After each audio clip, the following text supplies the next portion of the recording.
Okay, it's rolling, so whenever you're ready. Ready? Yeah. Hello, Mr. Basinski. So, the last time you were here, it was during the extended version of the Ring Ring Festival. So, what brings you back? Well, Svetlana Spajić, my dear friend and colleague from The Life and Death of Marina Abramovich, the wonderful Robert Wilson opera where we met and all worked together.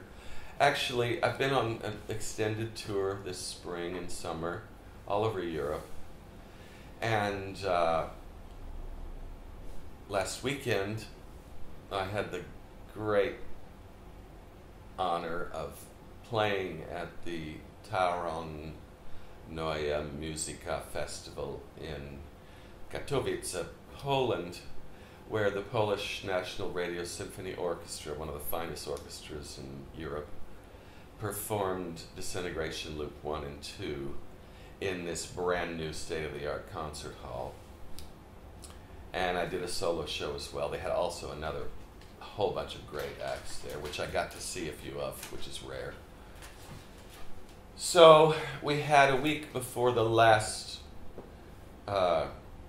date of the tour, and my manager, Danilo Pellegrinelli, is living in Belgrade with his family, and so we decided, let's go to Belgrade for a few days, and then we go and do the Portugal show, and then you can go home. So that's why I'm here, and I talked to Svetlana a month or so ago when I was back in LA for a week. And it turns out she was in California doing this amazing workshop with the Kitka singers. And I decided to go up to San Francisco to visit my friends in Mendocino County, which is 3.5 hours north of San Francisco on the coast. Beautiful Mendocino coast, redwood forests and wine country and all this sort of stuff. And so I went up there just to catch her for a minute, and she insisted, I asked her, can you help me find an Airbnb for 3 days in Belgrade? She's like, no, absolutely not. You're staying with me. I was like, are you sure? She says, yes, I'm coming back on the 9th. And I'm like, well, I'm coming on the 10th. She's like, perfect. So we're both here taking nice naps and suffering from jet lag and catching up on some rest. I caught bronchitis in Berlin where it was a hurricane and freezing cold a few weeks ago, and now she's making me soup and delicious stews, and I'm getting better, so it's just wonderful to be here for a few days. Okay, so you meet Svetlana for the first time during the Robert Wilson show. Yes. So tell me a bit more about your first meeting, and were you familiar with Serbian traditional music before you met Svetlana? Yes, a little bit. When Anoni invited me, called me out of the blue one day and said, Billy, I need you to help me with something, honey. And I'm like, sure, darling, what do you need? Anything you want. She's like, well, I'm doing this music for Robert Wilson, and it's all about Marina Abramovich, and I need you to help me do it. I dropped the phone. I was like, could you repeat that? I'm like, yes, I'll do it. So, they sent us all the books of the possible scenes and everything, and so I started immediately doing research on Serbian music, Balkan music, on YouTube, and trying to think. There are different scenes from different parts of her life, so there was some scenes, domestic scenes early in her life, and so for that stuff I was trying to find music from that period, and I found some really great like Serbian music, and I was trying to find some things that they might have been listening to on the radio, like her grandmother and her, and growing up, as a teenager. So I found a bunch of different pieces that I could possibly use for this funny scene at the beginning. And then I also found some extraordinarily beautiful Serbian folk songs from the probably late 50s, early 60s, right? And so I kind of grabbed some of that and made some tape loops like I do with certain bits and things. So I'm building up an arsenal of things to bring, trying to come up with different options for each scene, bringing in some of my, some published and some unpublished works to be possible pieces for the different scenes. And so I brought I prepared a lot. And when we went to the first workshop in Madrid, it was September in Madrid, and we were there for several weeks. Beautiful, big, nice rehearsal hall, just getting started. And Robert Wilson is incredible. And he loves young artists, and he really just wants all his crayons, you know. What do you got, you know? So, well, here's this. Oh, great, great. He makes a note of it. He already knows where he wants to put it. Then you show him something, yeah, great. You know, so. And Svetlana was there, and then she's showing her work, and we were all just like, wow. Now, Antony at the time, wanted a chorus, you know, like a Greek chorus. So he's trying to get all these performance artists and all these people to sing, and they're all like, oh, we can't sing. He's, come on. None of them wanted to do it. It turned out later they could, and they did very well in some of these songs. It was beautiful. But Annoni, you know, we had a powwow about Svetlana and this amazing music she brought, and time was short, but they immediately figured out, okay, we have to have her group. So, festival people work out their visas, and we have to have them here, in a couple of days, yeah. Right? And that happened. So then we had Dragana, Zorana, and Minja. And I have to tell you, Bob Wilson's technique is very formal, very particular to him, and it's not natural movement. He has his very particular things he likes to have. It's almost like kabuki or something like that. So the first thing he does is teach people how to walk across the stage in 10 minutes. So you have to slow everything down, keep very still. Arms never move when you walk. They stay at the side, out a little bit. Hands are formal shapes.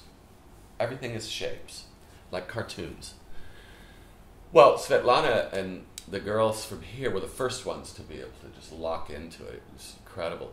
Some of the other performance artists seemed very flaccid, and it took them a while, but everyone eventually got it. And what ended up coming out of it was one of the most sophisticated and beautiful musical arrangements I think I've ever heard.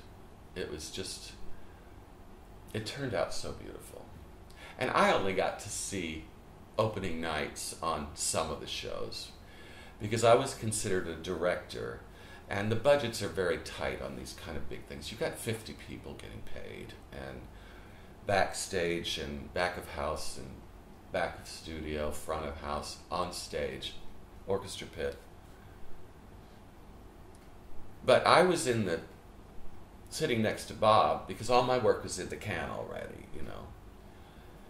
So I was sitting in the seats next to Bob, watching this whole thing build from beginning to end, encouraging all my children, and you know, there was tears.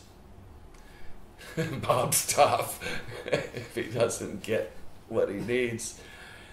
And you know, I would go back on the back of the stage to hear how the sound was back there. These stages are very big, and you can, you know, someone might hear what they need to hear back there, but the people in the front might not be able to hear it. So I'd walk around, see if everyone was getting everything they need. And I'd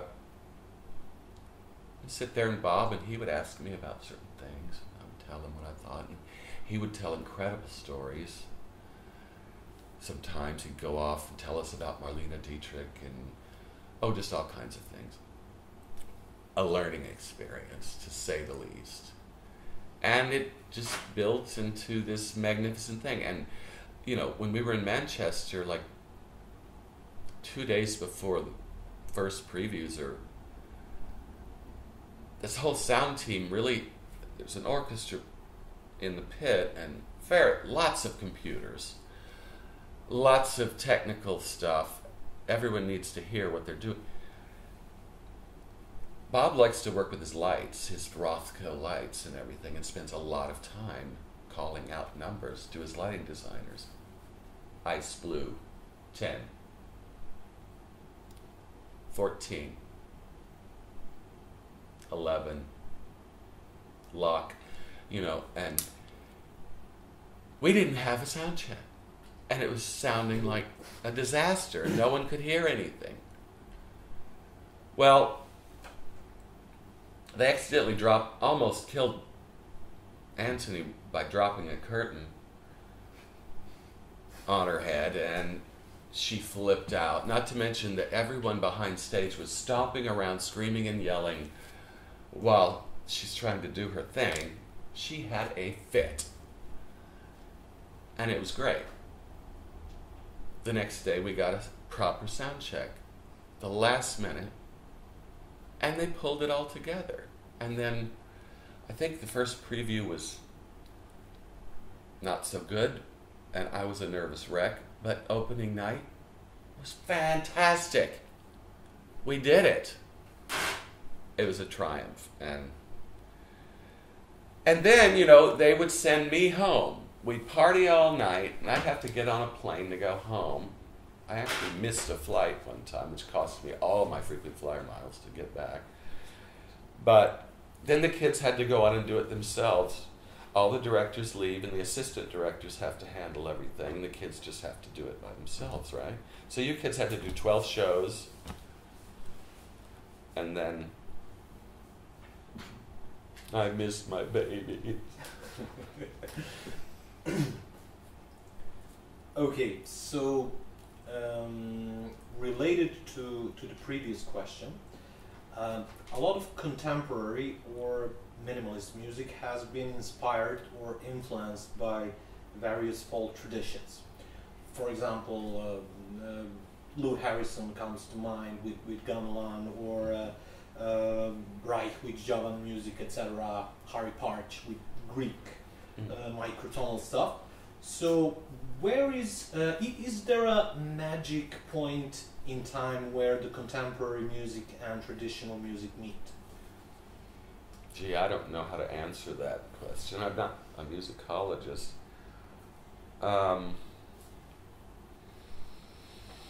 You know, I just heard, I'm not sure how to pronounce, what's the name of this Jewish group? Zeitkratzer? Not Jewish, German. German. Zeitkratzer. Zeitkratzer. I just heard this new record with Svetlana and the Zeitkratzer. Have you heard this? Yeah. I think it's super contemporary, super timely. I'm going to tell everybody about it. It's massive. And, you know, they should be touring. Unfortunately, it's so hard to tour such large groups because it's so expensive. But I think it's an incredible album, and they got a great Wire review just coming out in the August issue. Vital Weekly's already nailed it, and I'm sure there will be other reviews. So this is something I find very interesting, and I think, especially the music journalists now, there's so much music that comes out every day now. Everyone with a computer can try to do what I do, or something like that, and some of it's good and some of it's okay, whatever, but this is something very interesting. I was thinking, one of these songs could be in the new Blade Runner soundtrack, because it's so dystopian, futuristic, in just that kind of way.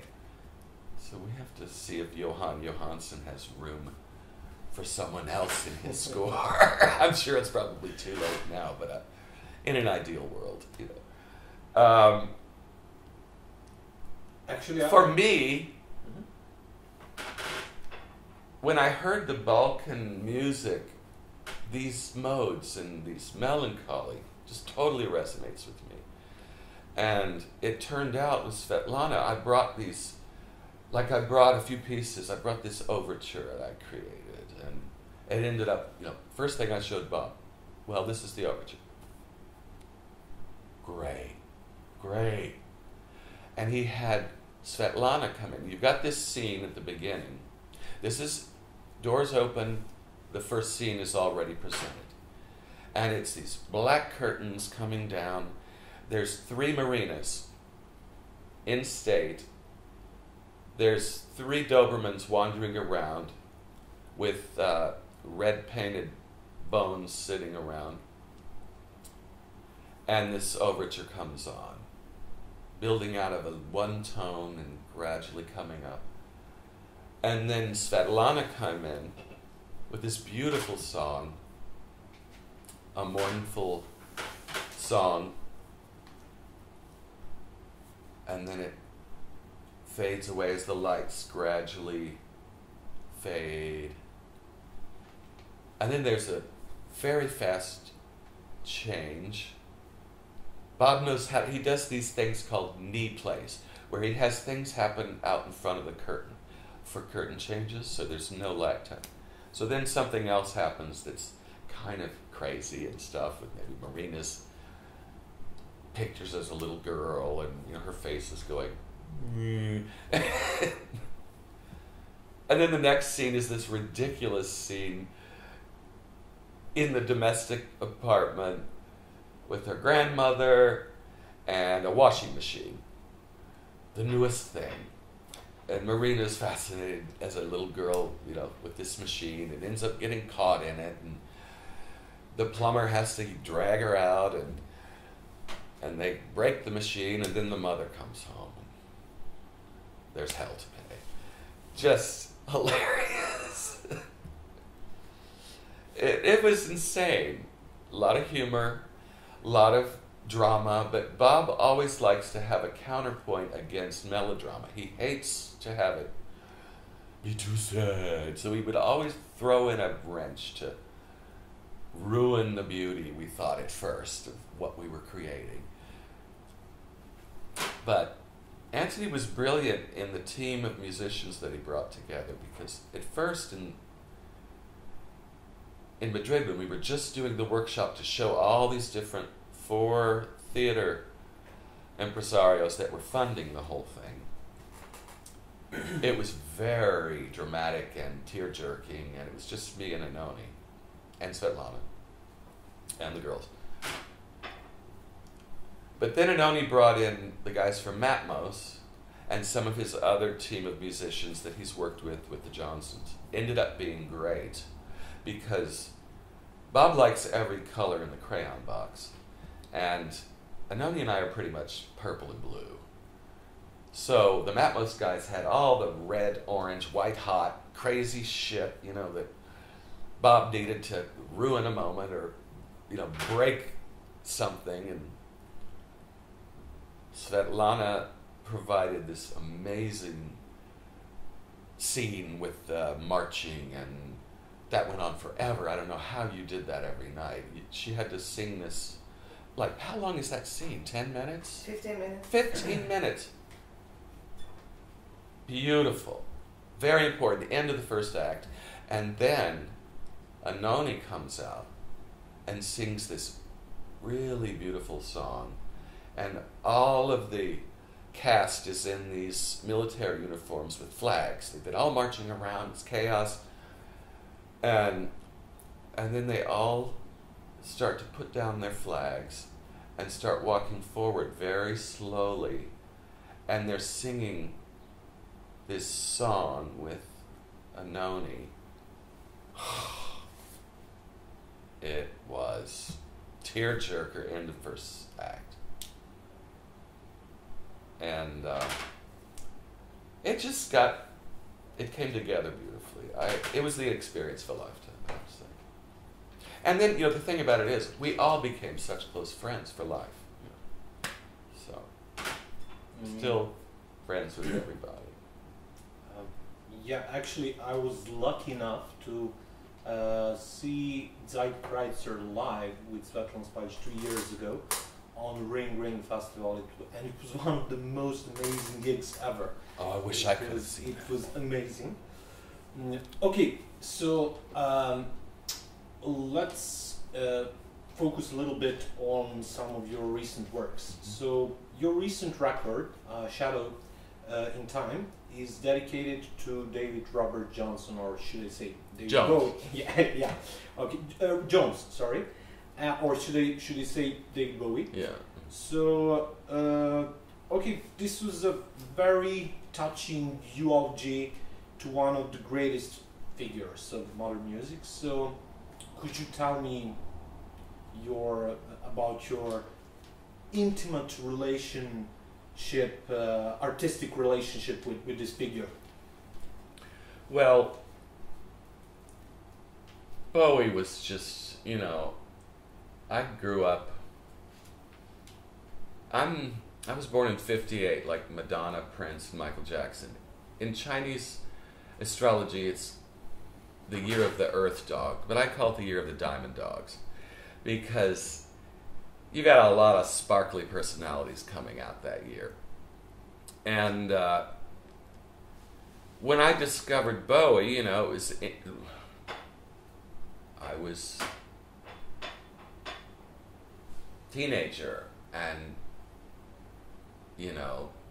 gay, but closet, because didn't even know if that was allowed or anything like that. But all of a sudden, there were all these incredibly glamorous glam rock figures.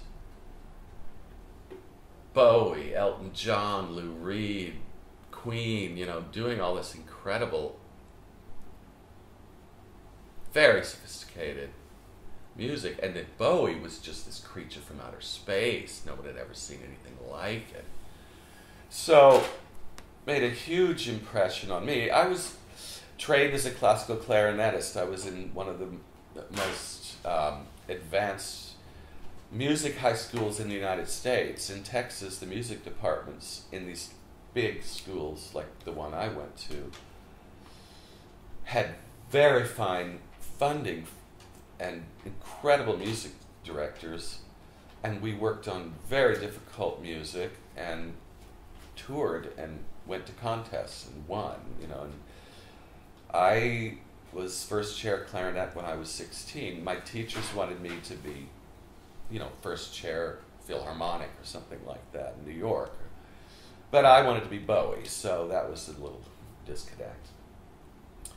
So my clarinet private teacher, who was a brilliant man, also worked at the local music shop repairing instruments, and he found me a beautiful old 30s Conn Pink Lady tenor saxophone, big band, lead tenor horn, fixed it up for me, and with my lawn mowing money, I got it for $250. And so I started playing that and, copying the blues, and Edgar Winter was a big inspiration to me, and I would slow down the records to 16, and then you're an octave down, half speed, you can learn the licks. And so I learned how to improvise, and in my senior year I played in the jazz band, and we ended up winning all the contests and stuff. But Later on, I went to music college, which is a big band school, North Texas State University. I didn't get into any of the big bands, and they were very important. A few years before, the 1 O'Clock Lab Band, which was the top one, was nominated for a Grammy Award, and you know, they had Lyle Mays and Pat Metheny in the band then, and all these guys would come off the road with Woody Herman and all these other big bands, Dizzy Gillespie, to take a year off and just play really sick music with the best musicians and not have to get stupidity tax for not shining their shoes. Plus the town was awash in weed and acid and everything, and it was just super hippie heaven. But a few years later, when I was in New York, some of my roommates at the music, not roommates, but neighbors in the music dorm I was in, called me out of the blue, out of the telephone book, and they were producing, they were like music directors for this young pop star coming out of England that was on RCA Records. And they wanted to know if I wanted to like be the sax player and keyboard player for this video that was going to be on MTV. This is first year of MTV. And they would just, you'd go to the RCA building, brought your own clothes, makeup, whatever. They put you with the choreographer for a little while, and then when it was your turn, they do like 5 bands a day, 3 camera shoot. Maybe you get to do it twice. The next band comes on. So we did our thing. But in the meantime, I met Smutty Smith from the Rockettes, this English rockabilly band who was on RCA. Now they were the first new wave rockabilly band. They were beautiful pop stars, and they were really serious, like these English guys get about American music. Real geeky about it, and they had the whole look and everything, and they were stunning, especially Smutty, and so they were kind of really fashiony pop stars in New York and had a big following. And Smutty helped me with my quiff, and we were talking, and I'm like, Smutty, you're a rockabilly band, but you don't have a sax player, come on. I'm your boy, here's my number. Let me know what you want to do. Billy, you're right. Let's go talk to Dibs. So we went to talk to the lead singer, and he introduced me and said, look, Billy's our sax player. Here's the number. Well, they eventually called me, and they were doing some shows at some of the big clubs in New York. Peppermint Lounge, the Ritz. Big deal. So I went to some rehearsals with them, learned the songs, did some shows, super fun, glamorous. Cream Magazine was there, taking pictures. Rockin' Billy B, the new rock cat, and all this sort of stuff. Well, a few months later, they called me. Patti Smythe from Scandal, I think it was called, was supposed to open for Bowie on the Serious Moonlight tour. But she got sick. She was on RCA, so they picked the Rockettes. They're like, we're opening for Bowie in Hershey, Pennsylvania. Do you want to do it? Are you available? I'm like, $100, I'm available. Okay. So, piled in a van, drove to Hershey, Pennsylvania. This is a Hershey Park, the chocolate town, you know. Big stadium, 30,000 people. We opened for Bowie. Luckily, there was a big chain link fence and a high stage. They were throwing shit. But when my saxophone solo came on, they stopped throwing shit and actually cheered, you know, and stuff. So that was cool. And then we're done and going off stage, and I was talking to his manager, and I had a cassette tape with me of shortwave music, which I wanted to give to him. But I was too shy to. Some of my friends would have just marched back into his dressing room like they owned the place and sat down and talked to him while he put on his makeup. I would never have dreamed of doing something like that. So I gave it to the manager and told him, you know, it's really trippy. I'm sure he's going to dig it, maybe on the airplane or something. You know, he's like, oh, I know, I love it. Would you like to meet him? I was like, mm-hmm. He's like, okay, he's coming on a second. Just stay here. So a few minutes later, here comes Bowie, his yellow suit, his yellow quiff, "Hello, Billy. Great sax work, mate. Wow, love it, love it. Would you like to watch from the wings? The boss is waiting. I've got to get into the office." I'm like, "That'd be great." So I got to watch from the wings, just like, wow. So that was my meeting with the legend. And just like everyone says, he's super generous, super kind, and just treats everyone with a great deal of humanity and respect. It's really special. Okay. And let me go on now to when he died, if you want to go there. Yeah. You know, his incredible new record had just come out, 2 days before, and some friends of mine were in the video, and as usual with new Bowie records, I was mind blown, and also like, oh God, why does he have to be so weird, and then he died, and it was like, oh my God, it's a fucking swan song. I was in Texas at my boyfriend's family's farm. All of a sudden I'm getting messages I didn't quite understand, and then it's like, oh, I'm stuck in the middle of fucking Texas. No one's playing the music on the radio or anything, I couldn't even wait to get home, and then it was just like, oh, this is terrible. How could he be dead and all these other fuckers are still alive, ruining everything for everyone, But I was asked by some very close friends and music impresarios in LA, volume projects, to put a little tape loop piece in this weekend group show at their small gallery. They were it's like a pop-up gallery they had at the time, with Steve Roden, who's another friend, an amazing sound artist and painter. He had a video, and another friend, Chris Oliveira, had some paintings.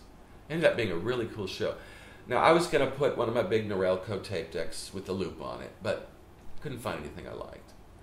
So I started digging really deep, and I came across this, plastic takeout container that had these loops that my roommate's 30-pound feral cat had gotten into my studio in Arcadia one time when I was in California, and I came home, and all these loops that were like the next in line after the Disintegration loops that were hanging on a boom stand were on the floor all chewed up. I was like, Reka, this is my work. That cat is gone and you're next, so, Anyway, I pulled out these things and I thought, I wonder let me cut off the chewed parts and see what we've got. Well, the first one was like the string part that comes in at the beginning for David Robert Jones. And obviously it could have been another Disintegration loop. It was that period, So I was like, oh, yeah, my assistant's there. We're like, oh, yeah, recording it into live. And then I, did the next one, and it was that crunchy saxophone loop, which was just like all the right kind of wrong. And I was like, oh my God, this is going to be crazy. So we tried that, put that in, and it reminded me of Subterraneans from is that the B-side of Low or Heroes? Low. From Low, yeah. And I thought, oh my God, this is it. This is for David Robert Jones. So I couldn't put tape loops on a weekend show because you have to monitor them. They'll get caught up in the machine and ruined. So we recorded it back onto a reel on two sides so that we could just have a reel. I showed them how to turn it over and thread it and, keep it going. And so we went to the opening of this little gallery, and the gallery was about the size of about this room, what is it? 100 square feet or something like that. well, there were 700 people for the opening. They were outside, coming in. It was really cool. So that was sort of like the sneak preview of the piece. And then I had been working on A Shadow in Time for a year, and at first I thought it was really great, and then I heard my friends Triac from Italy sent me their new record, and I was like, Salvador Dali used to say, "You're plagiarizing my thoughts." So I was like, oh, fuck. Anyway, once I got For David Robert Jones going, then I was like, okay, so I was able to pull Shadow in Time together really quickly, and then it was like, okay, this is a record. It's for dead friends and heroes, you know. Shadow in Time is for this amazing young Chinese artist who was an assistant to my partner, James Delaney. 24-year-old, year of the lucky dragon, but he had what he called his shadows. He had bipolar disorder, but in China these things aren't even discussed. There's so many people there. If you can't manage, we don't need you, you know. And he jumped out of his apartment and died, you know. But he left behind all these flash drives and notes for Jamie with all of this work that he had done that he hadn't showed Jamie, who's a contemporary art curator specializing in emerging art. The photographs are incredible. He did these performances out on the street, had his friend take the pictures under his direction. So the cover picture on the album is of Tai Tai doing one of his things. And now he's been shown at the Museum of Modern Art. There's interest in Europe in his work. So it was a very kind of sad Thomas Chatterton thing. He just didn't make it long enough. He couldn't make it. It was very sad.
Okay, so in relation to the previous question, so actually I have the feeling that your work mostly deals with death and memory, to put it that way.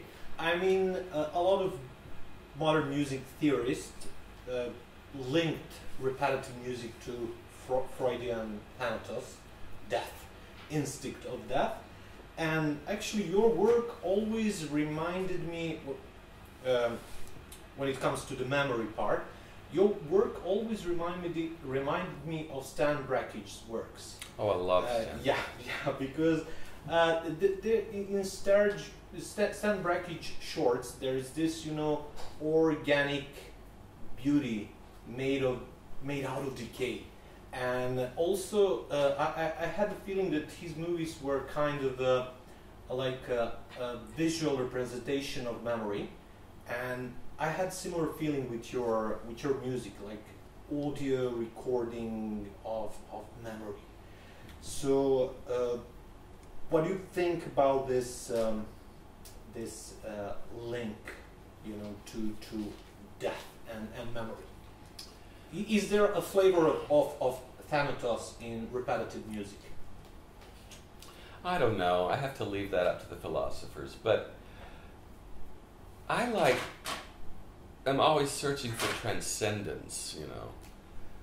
I mean, like, for example, with the disintegration loops, what was so profound for me when that happened in the studio, when I realized what had happened, was this epiphany that, you know, it's like each one of these melodies, we caught the life and death of each one of these melodies, but it was recorded to a new medium, so the entire life and death of the melody was redeemed and remembered. So as a Catholic, you know, growing up, this was a very profound thing for me. And, you know, with my loops and everything, I'm always searching for that transcendent moment. I mean, not every loop works. For me, the worst thing is for it to become redundant. That doesn't work, because then it's just annoying. But if you can suspend time and fall into this now, then you're out of time.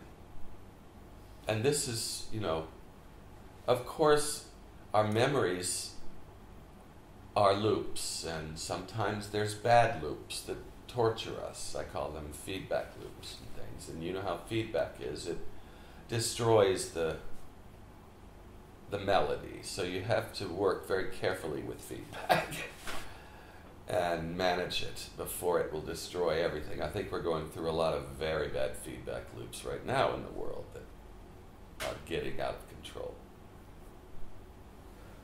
Okay, so is there some sort of a secret, you know? So how do you make this? Could you tell me something about the ability of the loop to create timelessness instead of reproduction? Yeah, What's the I don't process know. behind It just depends on the loop. I mean, if you can find one that has no beginning and no end, it's tricky. I have my techniques and things, but it's all experimentation, and sometimes it works and sometimes it doesn't. When it works, I'm very happy, you know. When it doesn't, move on, you know. Okay, so deluge, water music, river. So water appears to be a very significant symbol in your works. The first thing that came to my mind is this homeopathic theory about water memory, if you know what it is. Yeah, I do. Yeah, okay. So is there any kind of a story behind this fascination with water? Well, you know, June 25th, Cancer, water sign, Libra, Moon, lover of beauty, Venus and Taurus. So that's a start. But, you know, I grew up in Houston, which is a swamp. My dad was working for GE, doing work for NASA, for the Mercury and Apollo programs. When we were about 1960, when I was about 8 years old, we moved to Florida. where he was working for a company that was contracted to do an aspect of the lunar module. But, so we lived there for about 5 years, and where we lived was this coastal island. It was only about 3 blocks wide, quite long, and about 20 miles from Cape Canaveral, where they launched all the rockets. And we could see them from the beach. At that time, my parents wanted me to pass my swimming test, and they promised me if I did, they would let me take sailing lessons at the little marina in Melbourne Beach. No, in Melbourne, which was across the Indian River from us. The Indian River was about a mile wide, intercoastal waterway, very beautiful. And so I managed to pass my swimming test, and I got to take these sailing classes. And this was a very difficult time for me. I was having problems with my mother. She and I didn't get along very well. But they let me take this sailing class. So we had these little boats. They're called prams. They're little 1 or 2 person boats with flat nose. A centerboard and a tiller and 1 sail. And so I was about maybe 13 or something. And we would sail out into the river and back, and there was a little regatta at the end, and I won. So I was really into that. And after that, they bought me a little sailfish boat. It's a little styrofoam boat about 11 feet long, covered in yellow plastic with, a yellow and white sail, and the tiller and the centerboard. And this wonderful man across the street made me a trailer for my bicycle, and I learned how to do all the ropes and everything and tackle, and we would pull the boat up on top of the garage so the cars could come in, and I could lower it down on the trailer and ride 2 blocks down to the river and launch my boat and go sailing by myself. And this was one of the happiest times of that troubled period of my, pimply puberty. And just being able to sail along with my hand in the water, and dolphins would come in there and sail next to you, and if I tried to go really fast and I capsized the boat, I knew how to turn it over and get back in. And this was one of the happiest times in that period, which is not so happy for me. And that's where water music comes from. That's why when I hear water music, I think of that time. What other ones did you mention? Nocturnes? Deluge. Deluge, yeah. Oh, and the river. Well, the river to me was it's the river of time. It's my music of the spheres, So that was a 1-session live take in New York when I was working with the shortwave music and these loops, and it was like the culmination of my shortwave experiments. And I'm in my studio. I'd chosen these loops and had 3 tape decks and 1 to record on the shortwave radio, microphones, working on this thing, and Jamie's in his studio. We had this big loft. He had a big studio. I walked around, I had to pee, and I walked past and peeked into his studio, and I was going. And he's like, basically, oh, you've got the camera, so you know what I'm doing. But we were both flipping out. And then, it finished, and well, it was just wow. a masterpiece, you know. But it took a long time for anybody to get that one. But then, you know, finally in '96 I met Karsten Nikolai when he came to New York, and he had a residency at PS1, and he was staying downstairs with the German girls who always had a room for the German connection. And that's how we met. And he heard shortwave music, and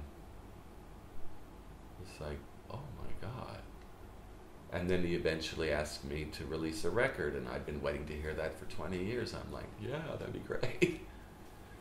And then The Deluge, I have a lot of watery stuff. It's just my thing, you know. The Deluge is a metaphor for, you know, what we're going through now. I mean, if you think, for example, Hurricane Katrina, you know, oh, it's raining. Great, we need rain. You know, oh, it's still raining. Oh my God, when's it going to stop raining? Oh shit, let's get the furniture upstairs. It's coming in, you know. And then you're really in trouble, and you're, you know, cutting a hole in the roof of your house, and then it fades away, and then, you know, the whole world has changed, and you're looking at complete and utter destruction, and the credits come in with that string loop that came from, just by chance, on the back of a loop I had to recreate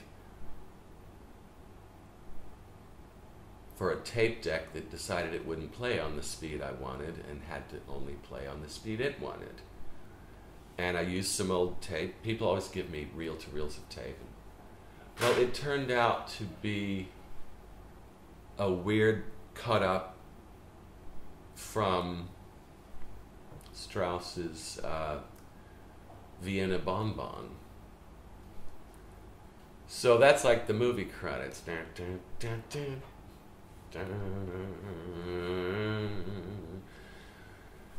Anyway, yeah, that one.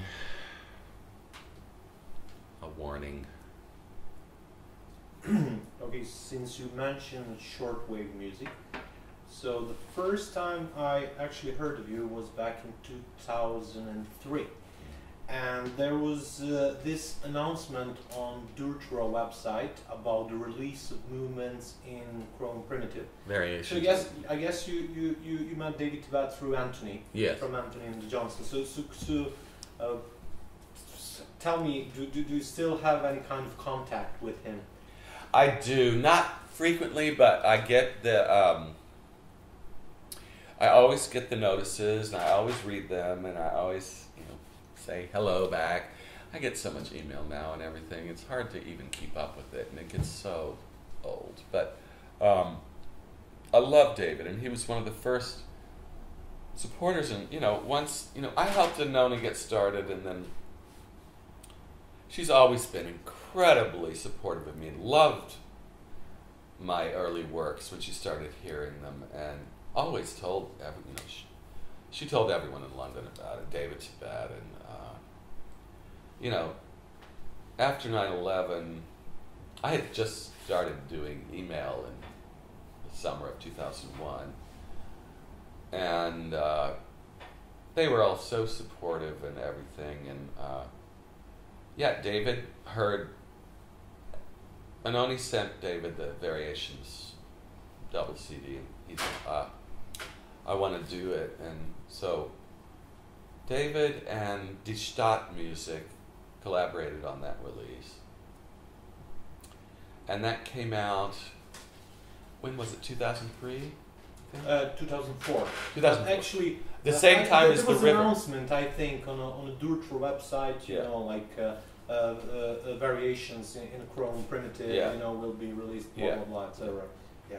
So yeah, that came out, and well, and David Tibet, you know, when he heard the Disintegration loops, he told everyone at the Wire, and you know, David Keenan and everybody, and I mean, you know, David Tibet's like lightning rod for interesting stuff, and so generous with his blabbermouthing and promotion and stuff of new people.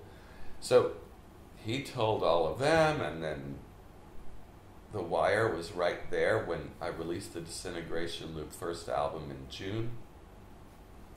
And in August there was this incredible mini feature review with pictures and just heartbreaking. David Keenan wrote the most beautiful thing, and that launched my career. Okay, so any plans for the near future? Just trying to keep doing as much as I can.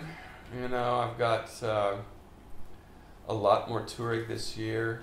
The near future, I want to go home and go to the farm in Texas for a week and play with the cars and see if we can get one of the old boats running and sweat and try not to get too many chigger bites. And we're going to have to move next year, so I don't know what's going to happen with that. Our house is a rental house, and they're going to sell it. It's worth over $1 million, just a lot. The house will be torn down immediately. So we're trying to figure out what we're going to do next year. Big changes. But I've got other projects I'm working on, and we'll see. Okay, so, and what do you listen to these days? I listen to what I'm working on mostly, and work of friends when I have time. I'm not a music collector, I never was.